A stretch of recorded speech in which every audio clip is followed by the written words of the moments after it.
Good evening and welcome to Atlas Tabletop Gaming, where tonight, or today even, I will be reviewing the amazing new Drukari, or Dark Elder, depending on your age. My age, definitely Dark Elder, Codex. Now, I don't do typically Codex reviews. I've just made a list of stuff that I want to talk about, and I will go through it throughout this video. And yeah, I'm really excited. So we will delve into it and see what we can see. I'm really happy. Really, I'm stroking it like it's like a little love child. Oh. Okay, so as the intro suggests, tonight we are talking Drukari. I really like the front cover. I believe that's a witch jumping in to slice up some unsuspecting monkey. So, very cool. So when you open up the codex, actually, what I find sinister, really sinister, is a lot of people out there believe that Chaos Space Marines are like, and Tyranids are the most evil entity within the Warhammer 40k universe. They're fucking wrong. It's Dark Elder, or Drukari. They are the most sinister in the entire universe, and they do it for fun, which is probably what draws a lot of people to them. So when you open up the codex, the first thing you see is a 2 pages of what seem to be screaming prisoners of just heads, which is really cool. Well done, GW, you did well on that one.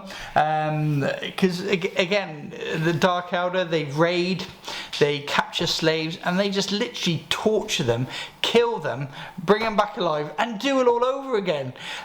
So yeah, if you want to talk about evil and sinister, Dark Elder are definitely the army for you.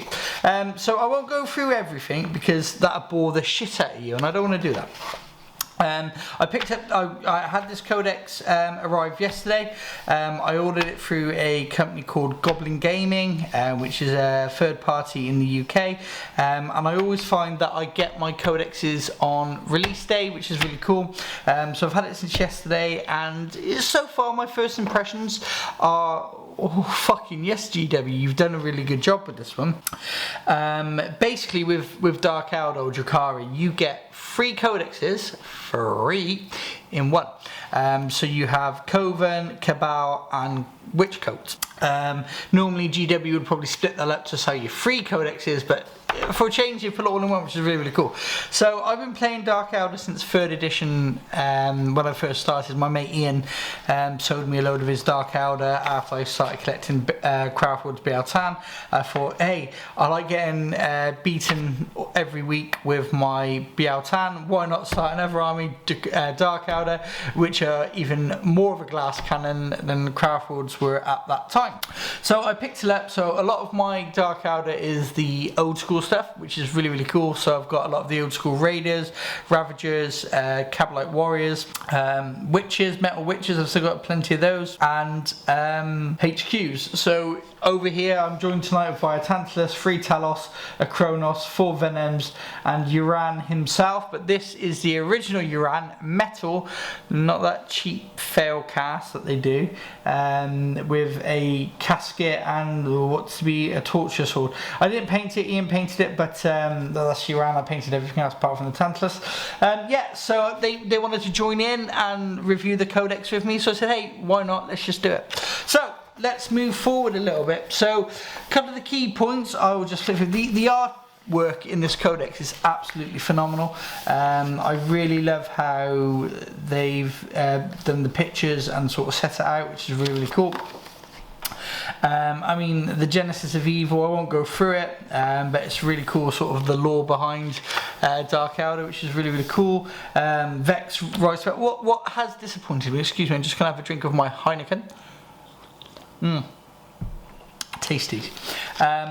Is we haven't got a Vect model. So Necron's got the Silent King. It would have been nice to have had like a, you know, if you've played as long as I have, Absol Vect used to come on a Ravager, and he used to sit on like a throne at the back of it. It was really cool. It would have been nice to have seen a new model for us.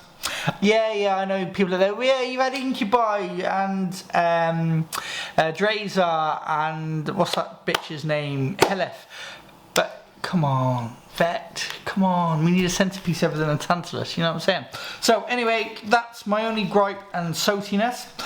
So it gives you a brief sort of like within the codex, it gives you a nice little brief of the Cabals. A little bit of history about them, get a little bit of fluff, which is always quite nice to read. And same with the witches. I believe there is a new book as well coming out, a bit like Vigilus, to give you some extra rules, which is always really cool. Again, the artwork is so pretty. Warzone Gabon or Gabon, it depends on how you pronounce it really. And then we go into the coats, not coats, Coven, sorry. Prophets of Flesh, which is Iran's Coven, which is really cool. Again, great artwork, great, really extremely well written, which is nice.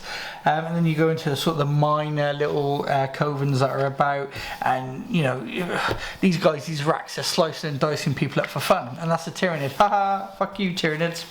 Okay, so we go again, we talk about Incubi. So Incubi are really strong in this codex, and we might delve into that a little bit. I don't have, I've got a unit of 5 Incubi.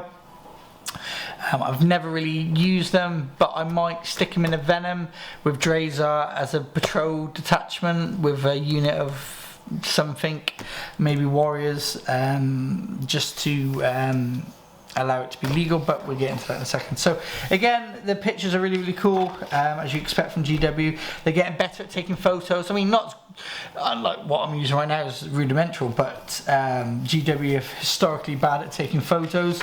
You think they'd be great because it's their product, but again, really cool pictures, very cinematic, talking about Taloses and Chronoses. I really like the Chronos. I got one at the back. I think they're really fun. They've gotten better, but again, we'll talk about rules shortly. Again, really cool pictures, and then we come to a page that goes the rules. Okay, so basically it just gives you like an index of where to find bits and pieces. I don't know about you guys, whenever you played a game of Warhammer, you got your code, flip, where's that flipping rule? Oh my god, I can't find it. Index, brilliant, sweet, well done GW, thumbs up. Okay, so yeah, just a little brief indentation of the rules. If you haven't already and you're just starting out on Dark Elder or Drukari, the new combat patrol box for them is bloody awesome. A friend of mine ordered them and struggled to get hold of them, but you know, you get a Raider, Ravager, Incubi, Unit 10 Warriors, and a Archon. That's really good. I think it's about 500 points starting, and then obviously, you know, you look at the start collecting box for Dark Elder. You know, you buy them from a third party, you're always going to be winner chicken dinner, which is really cool. Just had another sip of the Heineken. Okay, so we're going to go now to sort of delve into a couple of the rules.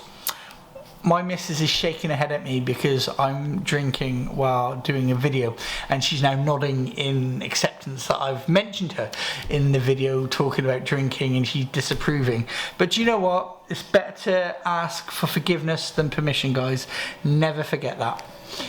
And now she's looking at me with a frown look saying, Carl, you're on the sofa tonight, which is fine. The sofa's quite comfortable. So, detachment abilities. Right, what are we talking about, guys? Let's not go off a tangent. Let's do it properly for a change, because this is Atlas Tabletop Gaming.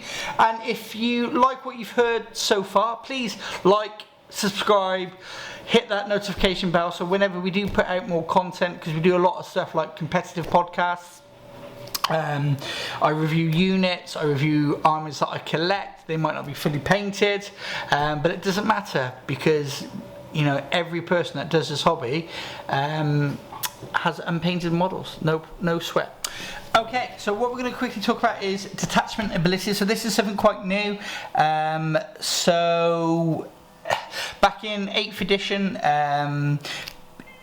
Dark Elder always had a lot of flavour within the codex, but you had to take a Witch coat and a Cabal coat and your Covens all separate, as it were, to gain those abilities. But now we've got a couple of bits and pieces we're going to talk about. So what we'll talk about first is reigning forces. So if every detachment in your army is a Drukari patrol detachment, change the command cost of those detachments to 0 CP.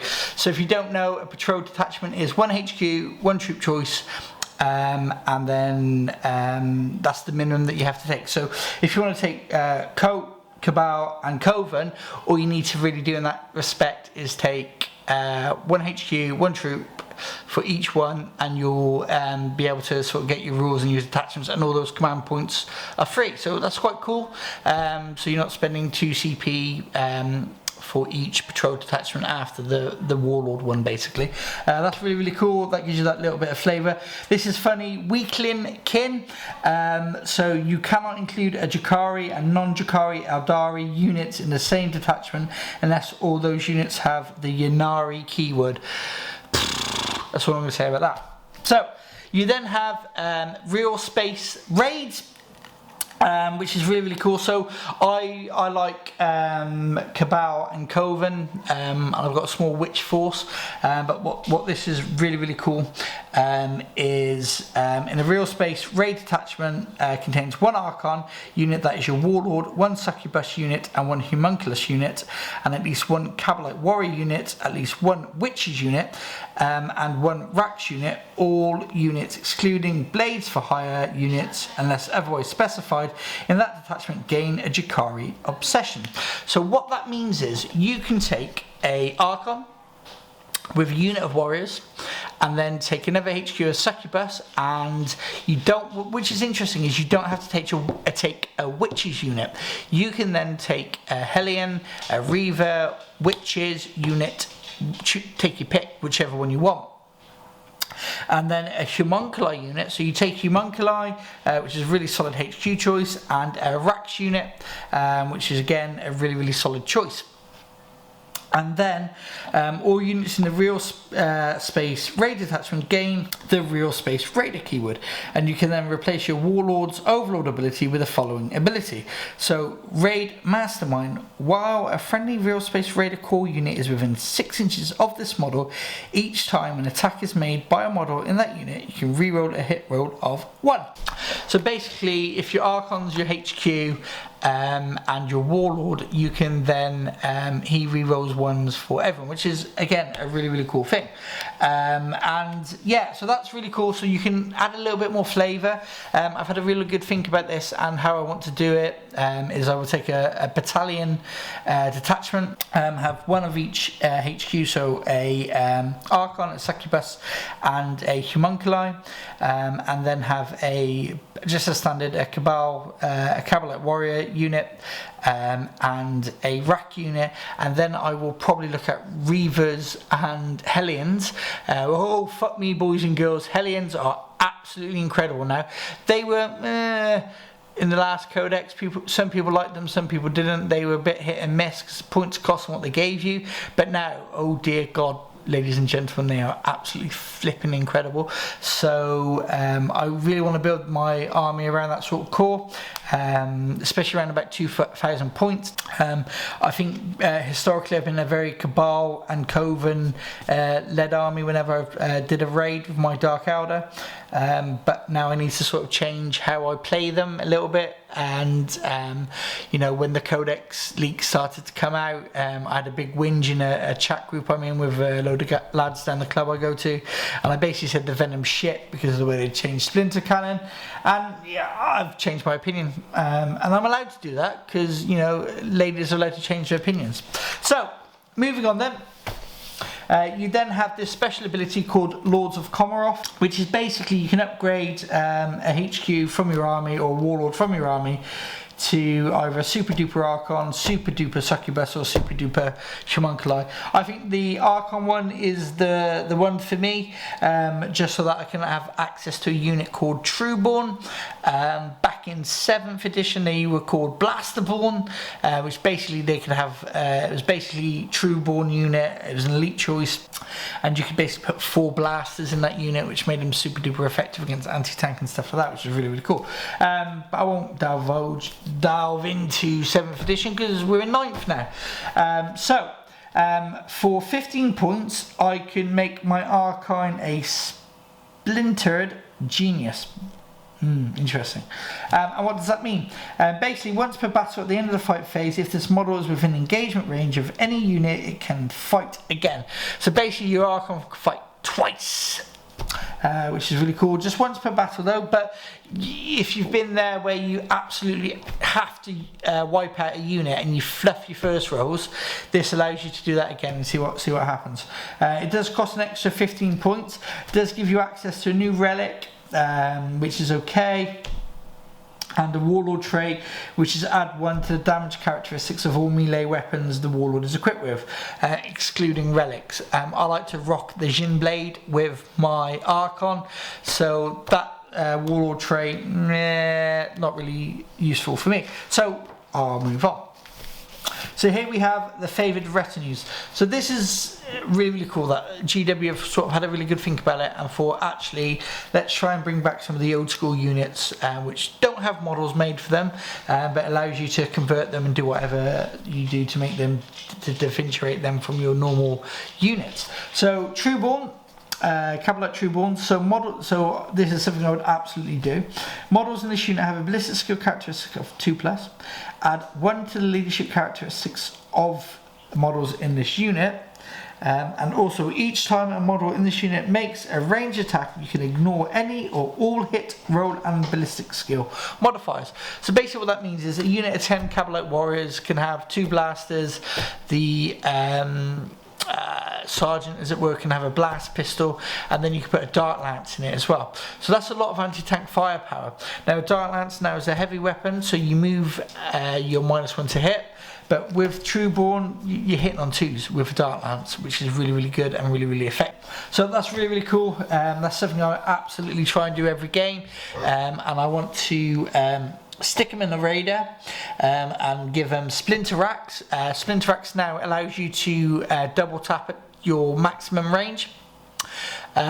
So if you're, rapid fire splinter weapons, range 24, you get 1 shot at 24, 2 shots at 12, but splinter racks now allow you to have 2 taps at 24 inches, which is really, really cool. Stick them in a Raider that's open top, so you've got a lot of splinter weaponry coming out of that, which is going to help you.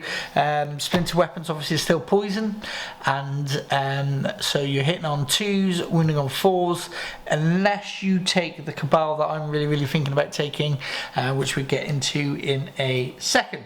Okay, so again, you've got the Blood Brides from the Witches and the Hemoxytites from the Coven dudes, which is really, really cool. So we go on then to Cabals.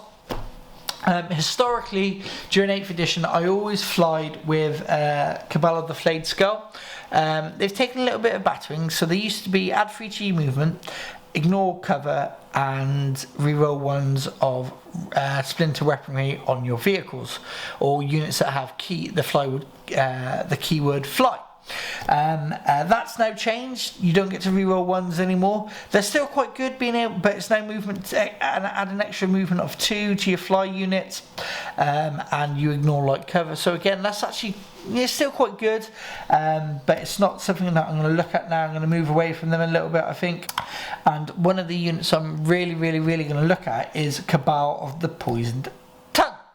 Now, why that one, Carl? Why not Cabal of the Cabal of the Black Art? Really, really good, especially with the Power from Pain rules that they get. But what I like is a lot of my Drukari armies roll with a lot of splinter weaponry.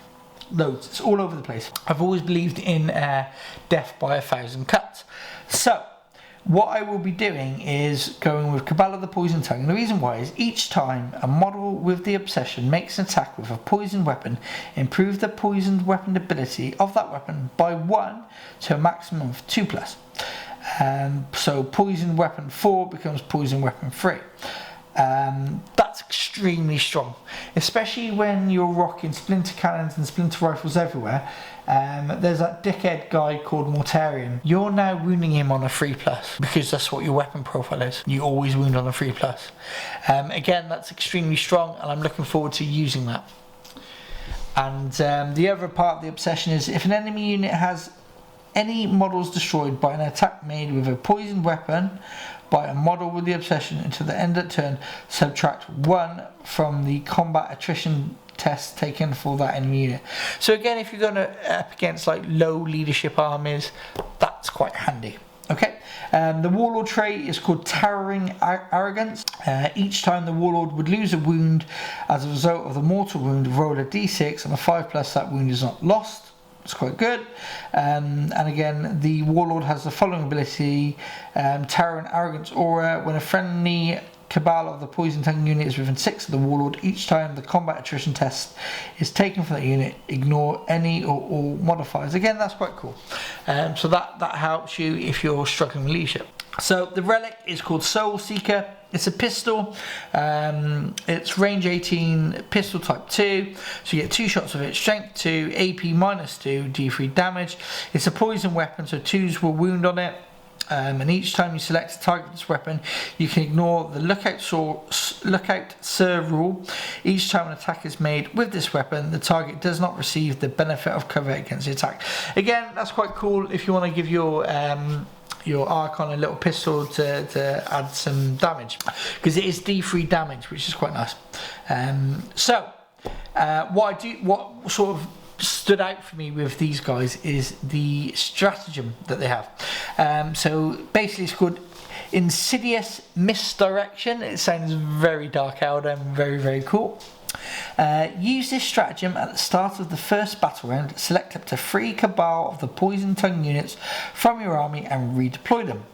If the mission uses the Strategic Reserves rule, and any of those units can be placed into Strategic Reserves without having to spend any additional CP, regardless of how many units are already in Strategic Reserve. If both players have the ability that redeploy units, roll off, the winner chooses who redeploys their unit first. That's quite cool for 2 command points. So if you set up your army and you put your Tantalus in you think is a very strong position, but then your enemy counter deploys against it, you then can go, I tell you what, I'm going to spend 2 CP, I'm going to remove 3 units of my army, redeploy them, or stick them into reserve, and that sort of prevents that first turn strike from your opponent, and I think that's really, really cool. Okay, so that is the Cabal I will probably try to always go for, just because I rock a lot of splinter weaponry within my army, and having that additional +1 to wound is, well, it makes a difference. As a seasoned Dark Elder player, you know, wounding on falls is really good, but against certain units it fluffs quite a bit, and being able to add +1 to that, so 3+ to wound, that's again really, really cool. So witches, so when I choose my sort of real space raid, I will be using a unit of witches, or not witches, but I will use a succubus and maybe a unit of reavers and a unit of hellions, because there's a really cool stratagem now in the codex which I will go back to and sort of explain why I want to use that. So the witch's coat that I would love to use is called Cursed Blades, and the reason why is it will become more and more apparent during this video why I prefer this one over like Coat of Strife and the other ones that are in there. So basically the obsession is you add 1 to the strength characteristics of a model with this obsession. So witch units get to use combat drugs, which we will discuss in a second, but I would like to add +1 strength to any of my witches units. So then, so like your witches, your hellions, and your reavers are base strength 3. So this obsession will give you base strength 4 on all of them. Which again, if you're playing against a very Space Marine heavy meta, having strength 4 basic is really, really good. Really, really good. Okay, so and then the other part of the obsession is each time you make an unmodified saving throw of 6 for a model with this obsession against the melee attack, after that attacking model's unit has finished making its attacks, that enemy suffers 1 mortal wound. That's quite nice, that's quite handy, because like every now and again if you play against me, my dice are extremely lucky, it's really, really odd, and I do get a lot of 6s, but my dice aren't weighted or anything like that, although a lot of people will claim that they they're really, really not. I'm just really, really lucky with them. So you know, saving on a 6 to get 6 up armor save most things anyway, so that, you know, to dish out a couple of more wounds for free is quite nice. Who doesn't like that? Okay, so we will now go on to Coven. So yeah, like I said, at 2,000 points I would absolutely be rocking Cabal, Coat and Coven every day of the week. So normally I would go with Prophets of Flesh. They've taken a little bit of hit because they were really strong in 8th, but I'm not going to worry about that too much. So the one I'm looking at is called the Coven of 12, and the reason why is each time, so their obsession is each time a model with this obsession makes an attack with a melee weapon excluding relics, improve the armor penetration characteristics of that attack by 1. So basically in combat this obsession gets +1 AP, which is good. Especially if you're rocking Taloses, which I plan to do in Racks and Grotesque. So having that +1 AP really helps.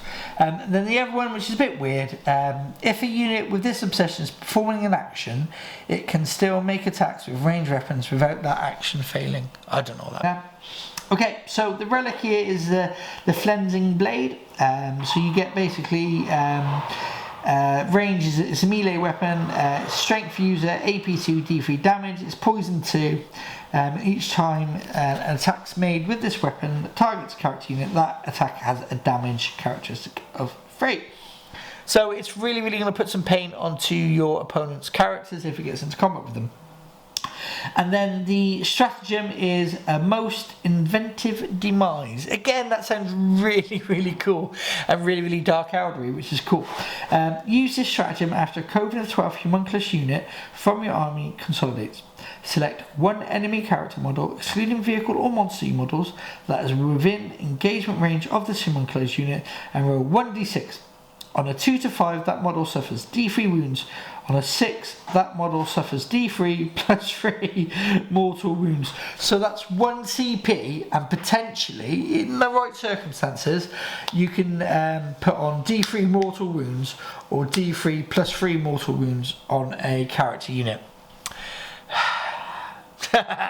Space Marine Lieutenants, go fuck yourself. So yeah, that's really good. I like that, and it's only 1 CP, so that's quite cool. Okay, so one sort of like honourable mention is Dark Technomancer. So this is a coven that you can make up yourself. It's all consuming, so it's the only one you get to pick, so you get to make your own if you want to.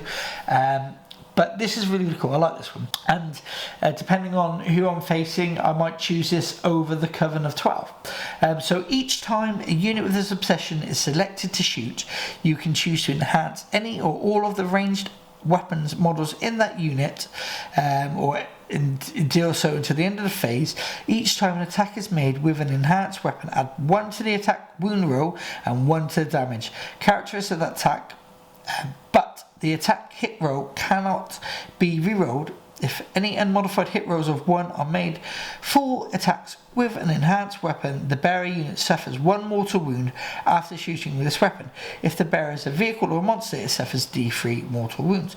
So basically don't roll 1s, which is nasty. But it's a Coven thing, right? Let's just flip ahead a little bit. Let's go do. So first unit, Racks. Liquefy guns, range 12, assault d6, strength 4, -2 AP, 1 damage. It's quite good. Each time an attack is made with this weapon, the attack automatically hits the target.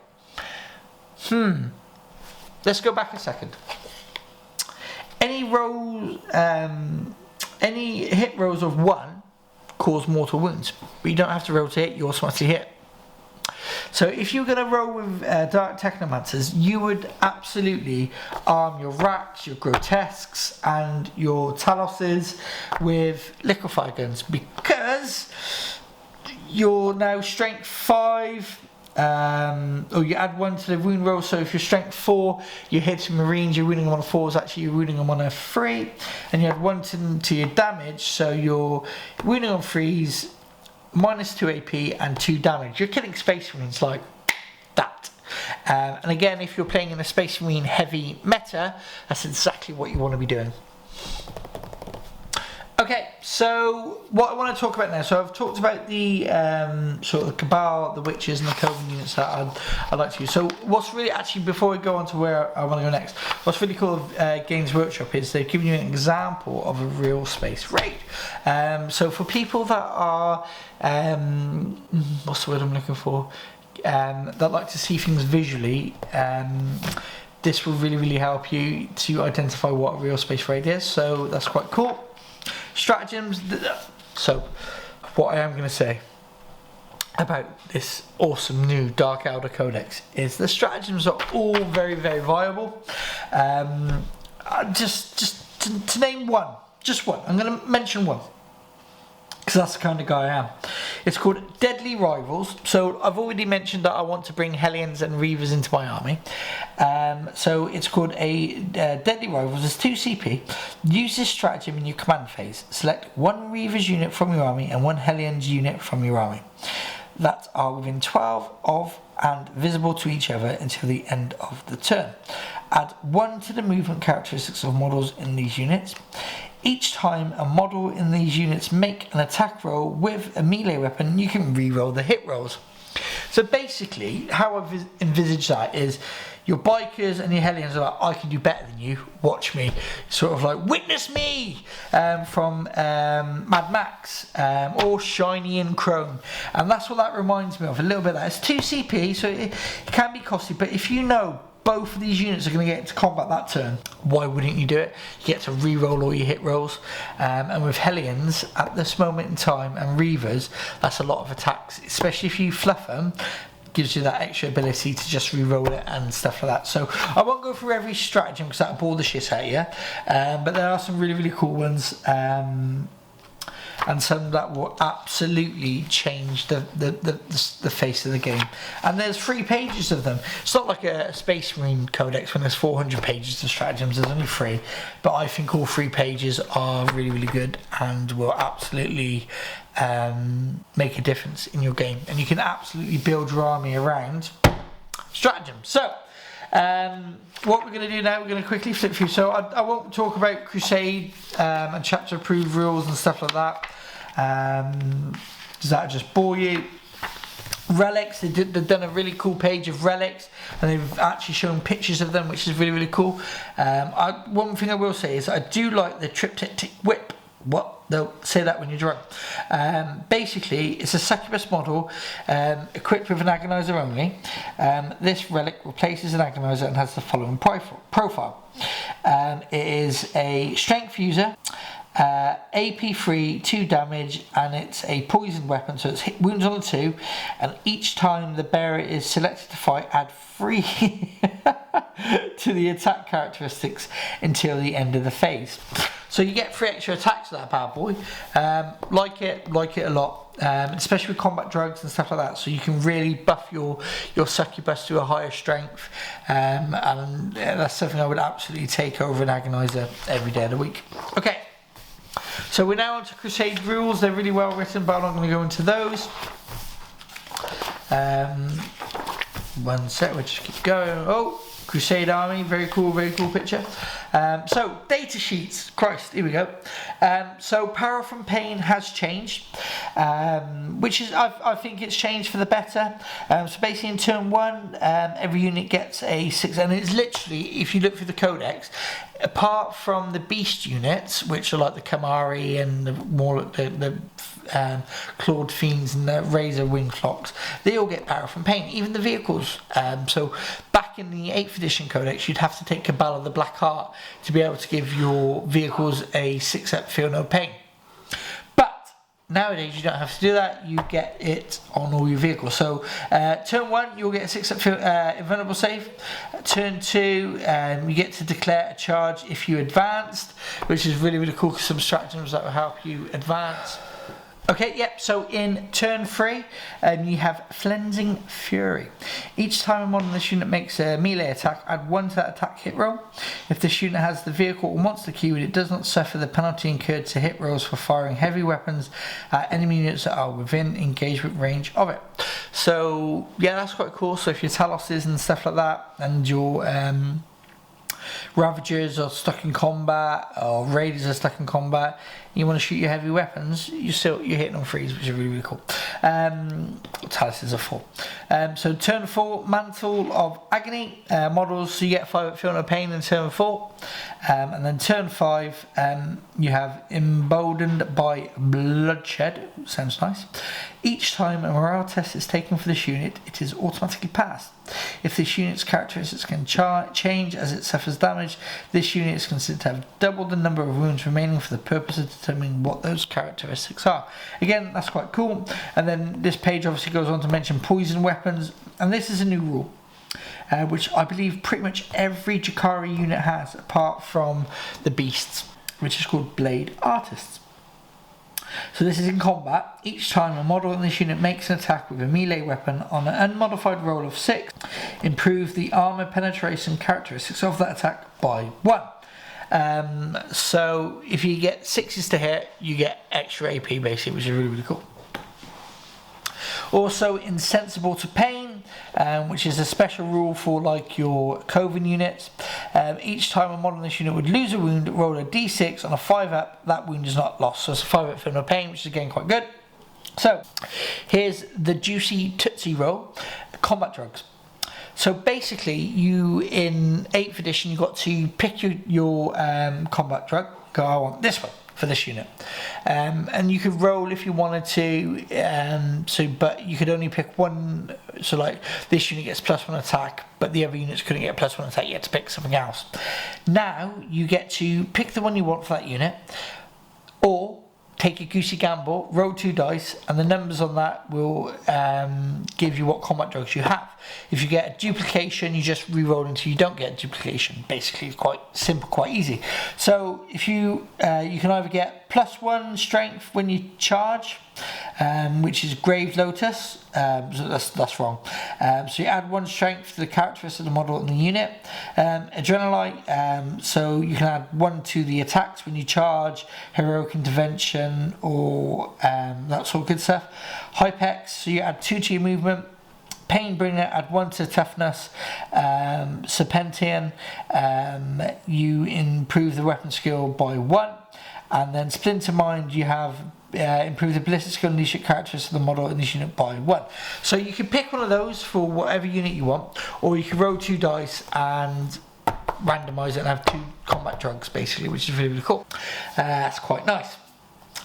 So I won't go through every unit because not much has changed. What I will mention though is the Archon can no longer take a blaster. It is a blast pistol. But he's got all his other bits and pieces that he always had. So whenever I've played with my Drukari, I've always found it fun. I love the Shadow Field. I think it's amazing. But I always roll 1s. Always. So he's still got that, which is really, really cool. And then Succubus Homunculi stayed pretty much the same. No real differences. Then you got Lilith and Drazar. Again, Lilith, if you go on Witch Heavy, absolutely auto-include. She's a beast. She's got plenty of sort of special rules which I won't go into. Drazar, interestingly, is really, really solid now. Hard to fit into your list, especially if you go in a battalion with Cabal, Witches and Coven. But if you would like to take a patrol detachment, he's your HQ. You then get unit Cabinet Warriors, cheapest chips, stick them in the Venom, and then you get like, or not even stick them in the Venom, and then you get a unit of elites, which is Incubi. Auto include. Or Drazar and Incubi auto include.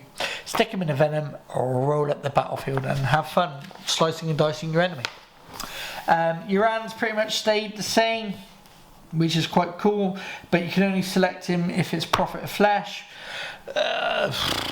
Anyway, Cabals have changed a little bit as well, so they now get 2 attacks and their armor save of 4, which is cool. And basically I'll just go through some of the specials. So for this is quite cool, I found this quite interesting. So for every 10 models in the unit, you can change a splinter rifle to dart lance or splinter cannon, so you can have up to 20 guys in your unit, so you can get 2 dart lances, and then for every 5 models in this unit, you can include a blaster or a shredder. So 20 models, that's 4, so you can have 4 blasters and 2 dart lances in the unit, and you can give the Cerebite a blast pistol. So if you want to webway these bad boys, unit 20 of these bad boys in at a key moment and just absolutely obliterate a tank or a monster or a heavily armed vehicle or whatever, That's quite funny. I like that. Which is they've changed a little bit, so they can't have as many special weapons as they could before, but that doesn't really matter because you can pick up to 2 combat drugs for them with rolling the dice. Makes them really strong. Again, racks. So if you wanted to take that Dark Technomancer Coven choice, what I found was interesting is that these guys, you can have units of 20 of them. They're relatively cheap. And again, what I like about this is for every model this unit contains, 1 rack can be equipped with one of the following: 1 liquefy gun or 1 ossifactor. So an ossifactor is effectively a 24-inch range, assault 1, strength 2, -3, 2 damage, poison weapon, wounding on 2s, quite good. But what I like about this is that you can fit 5 liquefy guns in a unit of 20 racks. That will set you back about 75 points. But stick them in the webway, drop them within 9 inches of a unit, and obviously if you've got the Dark Technomancer, 5 liquefy guns, that's 5d6, strength 4, AP 2, 1 damage, automatically hitting opponents. And plus, with that Dark Technomancer, you're getting +1 to wound, so you're wounding most things on a free. You got 2 AP, so Space Marines got a 5-up save. Terminators, Custodes, you're affecting them quite harshly, and then you are damaged 2. That's so fucking evil, it's unreal. So yeah, racks are really cool. They're relatively cheap as well. And again, you know, there's many things you can do to make them even harder with Homunculi next turn, adding +1 toughness, which is always quite cool. Court of the Archon, I'm not going to really bother with those guys. I've never have done before, so I won't do now. Incubi, like I said, they've changed a little bit as well. So they get 3 attacks basic. And you got a single blade, so you get +2 strength, -3 AP and 2 damage, which is that's the demi-claves on the Clavex. And then you got the clave again, which is +2 strength, -3 AP and 2 damage as well. So they're absolutely putting people in a world of pain, which is quite cool. And what's also quite good is in melee, an unmodified roll of 6 adds 1 damage. So they could potentially be 3 damage in combat, which is nasty. And Tormentors, at the start of the fight phase, you can select 1 enemy unit within engagement range of this unit, roll 2d6. If the result is greater than the enemy unit's leadership characteristics, that unit is not eligible to fight in the fight phase until after all eligible units from your army has done so. And again, that's just a way to really upset your opponent and saying, yeah, they can't fight until at the end, which is also quite cool. And you can manipulate that with some of the war gear on your vehicles, which I will get into shortly. Okay, so what I'm going to talk about now is a unit. So these are the key units that I've already talked about. Trueborn, and this is just a key unit that I wanted to mention that I think is really cool. Sort of, this codex has really helped them, which is Hellions. So you can have up to 19 Hellions in a unit, which is utterly disgusting. So, Hellions move 14, they've got weapon skill of 3, ballistic skill of 3, strength 3, toughness 4, wound 2. They now have 2 wounds, they used to only have 1. 3 attacks, leadership 7, and 5-up save. These guys also get power from pain, blade artists, and combat drugs. I'm sorry, I can't help but laugh. But these guys have become really good. I bought 2 boxes of Gangs of Komarov back at the end of 7th edition, so I got 20 of these bad boys just sat there waiting, and their time is here. Okay, so Karl, calm down. So you can equip the Hellarch with a Phantasm grenade launcher. Now that's changed as well. I'll quickly talk about that. So that used to affect your leadership. No, it doesn't. It's range 18, assault D3. It's a blast weapon. So, and the rules are now, each time a unit is hit by this weapon, roll 2d6.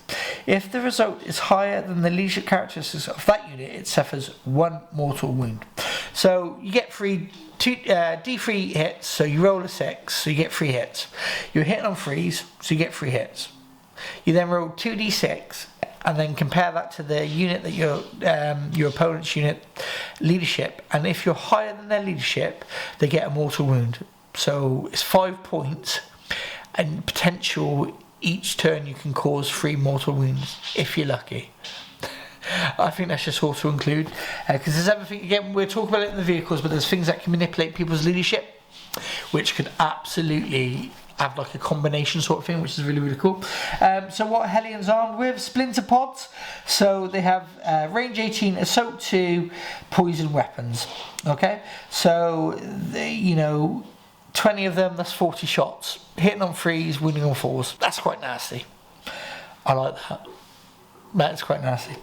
They're all armed with Hellglaives, so they get +1 strength, -1 AP and 2 damage. So if you remember earlier, the coat that I would always take with these guys is the, let's find it. Oh, where's that index? Let's go. I can't remember. That's bad, isn't it? We'll find it. Curse Blade. So you add 1 strength to the characteristics of the model. So they're strength 4. They now become strength 5. They are strength 5, -1, 2 damage, and a unit of 20 of these guys are putting out 81 attacks. Yeah, you heard that right. 81 attacks. Which is... oh my days, that's an insane amount of attacks. But what you can do with that as well, there's a couple of other bits and pieces that you can manipulate it to get it higher strength, a couple of stratagems to get them to a higher strength. Combat drugs, so if you pick an extra strength from these, so they can be base strength 5, there's a stratagem to make them strength 7, so they could be potentially strength 7, -1 AP, flat 2 damage. Goodbye, Space Marines. You're dead. Yeah.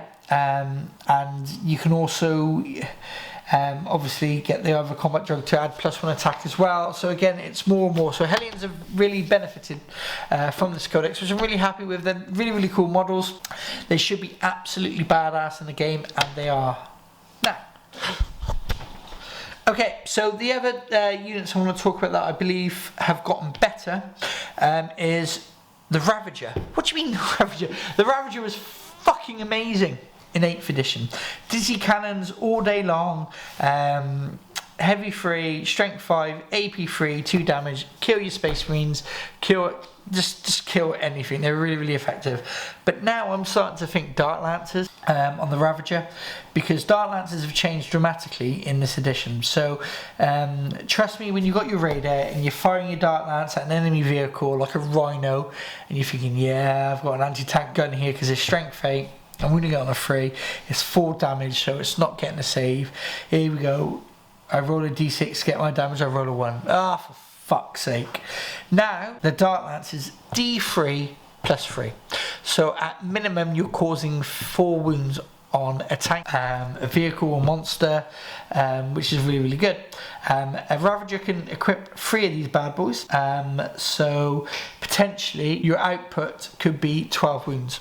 So yeah, you can pump out a minimum of 12 damage and a maximum of 18, which is really, really nice. And you can also arm it with a Phantasm grenade launcher.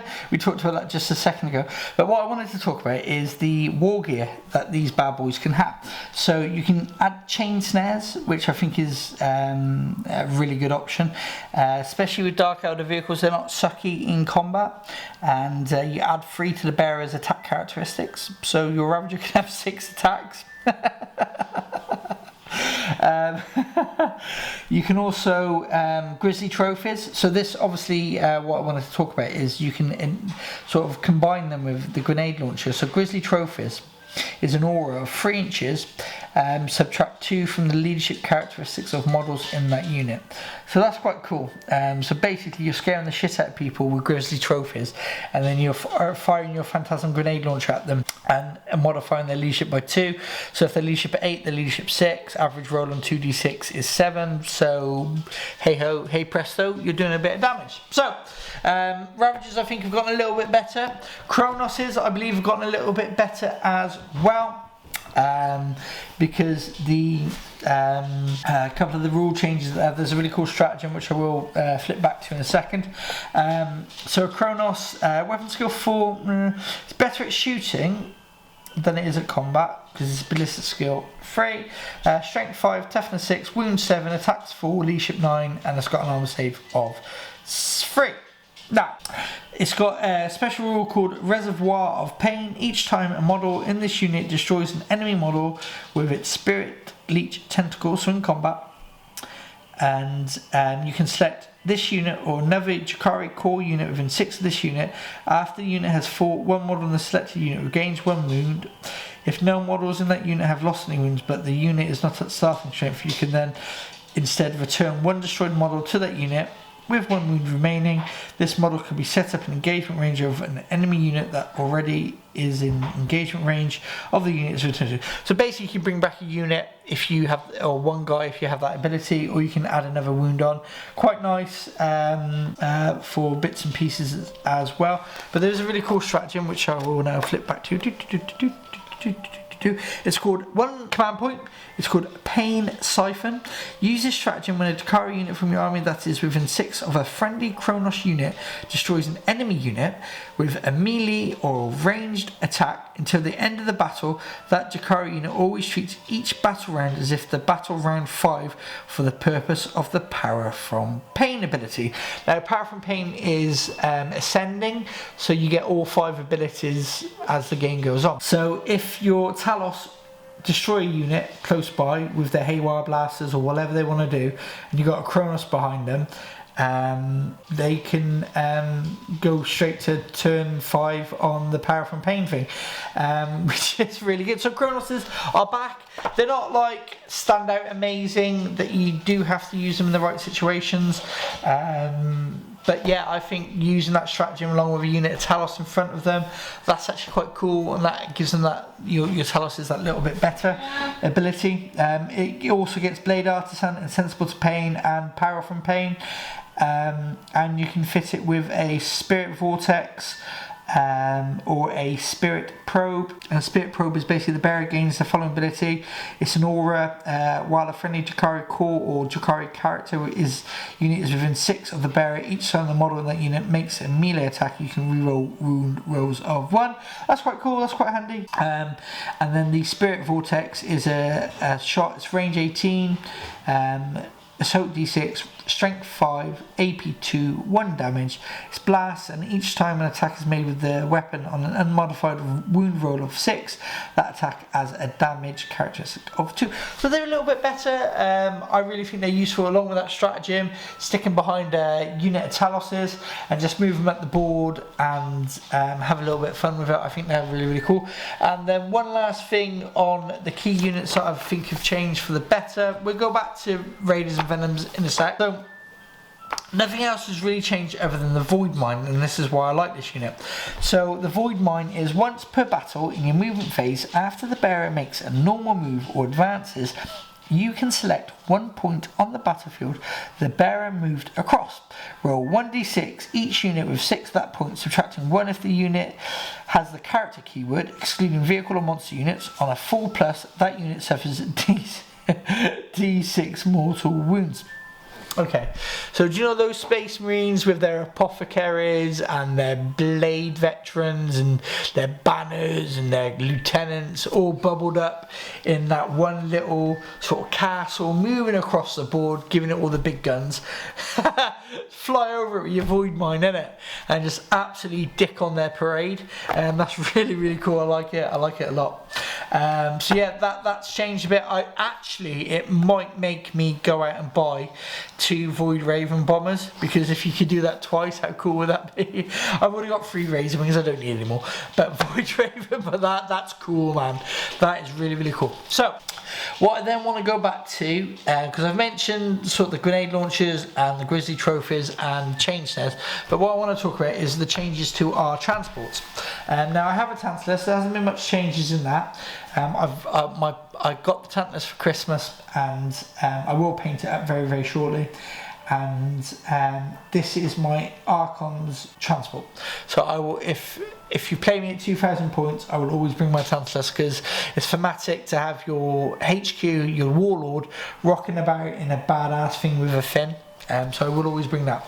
But what I want to talk about very briefly is the Raider and the Venom. Now I won't get into the Venom just yet, so I'll quickly talk about the Venom, the Raiders. So the Raider has changed. It's now toughness 6, it used to be toughness 5. Wounds have stayed the same. Armor save has stayed the same. It can have a Phantasm Grenade Launcher, which it always could do.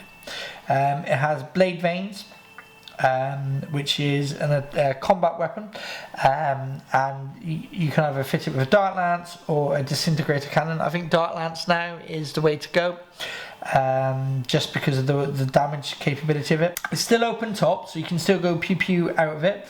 Again, it's hovering, it's got the night shield, it's got a 5 up invuln save, it explodes. But what the key thing about the radar is, guys, wait for it, you've probably heard it from every other channel now, it can now transport 11 guys. So you can put a unit of 10 and your Archon on it, which is really, really cool. Or your Witches, or your Grotesques. Grotesques take up the space of 2. So you can put 5 Grotesques in here and Homunculi, and then just absolutely on people's parade, which is really, really cool, which is what you want to do, really. But again, what I like about it is the war gear. So chain snares, add 3 to the bearer's attack characteristics. Now, how many points is chain snares? Because I keep seeing it, I'm thinking to myself, actually, if that's good pointage, it is absolutely, it's 5 points. 5 points for 3 extra attacks. And you've got Blade Veins, so you're +1 strength, so you're strength 7 in combat, -1 AP, and 1 damage. I think for 5 points it might be an auto-include choice. Let me know in the comments below what you think. Grizzly trophies again, -2 to leadership within 3. Shock Prow, we'll go back to that and find out what that is in a second. Splinter Axe. I think if you're rocking Cabalite Warriors within a radar, if you don't take Splinter Axe, you need to go take your head for a shit. Purely because each time a model embarked on this transport makes an attack with a rapid fire weapon, treat the target as being within half the weapon's range. So if you get a unit of 10 Cabalites just with armed with splinter rifles at 24 inches, these guys are rocking up 20 shots. Poison, especially if you're poison tongue, you're hitting on freeze, wounding on freeze. How biblical is that? That's really, really solid, really, really good choice. And I believe it's 10 points, and they'll be the best 10 points you will ever spend. Let's have a look. Just double check this bad boy. Yeah, 10 points. Badass. Absolutely badass. Okay, so Raiders. So there's always 2 trains of thought. Do you do Venom span or do you rock up the Raiders? I've always gone Venom, but I've got 6 Raiders, so that's something I might be looking at very, very shortly in my next game, possibly. So the Venom now. Oh my god. I just need to address the elephant in the room. Venoms, are they 85 points or are they 75 points? You decide. I know which one I will always choose because I can read and I can understand rules. So a Venom is equipped with a Splinter Cannon and 2 Splinter Rifles. Remember that. So yeah, that's what they're armed with, and basically they get Blade Artisans and Power from Pain. And they're open topped as well. They've got a flicker field, so you're -1 to hit them, and a 5 up invuln. They hover, so distances are measured from the hull, and they can explode. And they can now transport 6 guys. They only used to be able to transport 5, which is a ball ache, but now they can transport 6, which is really cool. So you can put Drazar and that unit of Incubi if you want to, which is really, really cool. Now, I don't understand why this is called such a hoober bar on the Dark Elder Facebook page, because in my opinion, this Venom comes with a Splinter Cannon and 2 Splinter Rifles, and that costs 65 points. Yep. So if you want to, you can have Chain Snares, which is quite a good option actually, because it will get 6 attacks in combat. It's weapon skill 4. It's quite good actually. I think Chain Snares is an absolute auto include, to be honest, especially if you want to just charge up your army and ram it into your enemy's face. This model Splinter Rifle, Twin Splinter Rifle, can be replaced with 1 Splinter Cannon. This model can be equipped with any of the following: 1 Chain Snare and 1 Grizzly Trophy. So you can replace the Splinter Rifles with a Splinter Cannon, and that costs 10 points. It's clear as day in this rule book. So the Venom, for 65 points, you get a Splinter Cannon, Blade Veins, and a Twin Splinter Rifle. Then to swap out the Twin Splinter Rifle, it costs 10 points to put in a Splinter Cannon. You don't have to buy 2 of them for this model to make it 85, it's 75 points. It's very, very simple, and I don't understand why there's so much anger about that. It's clearly that's the way it's supposed to be.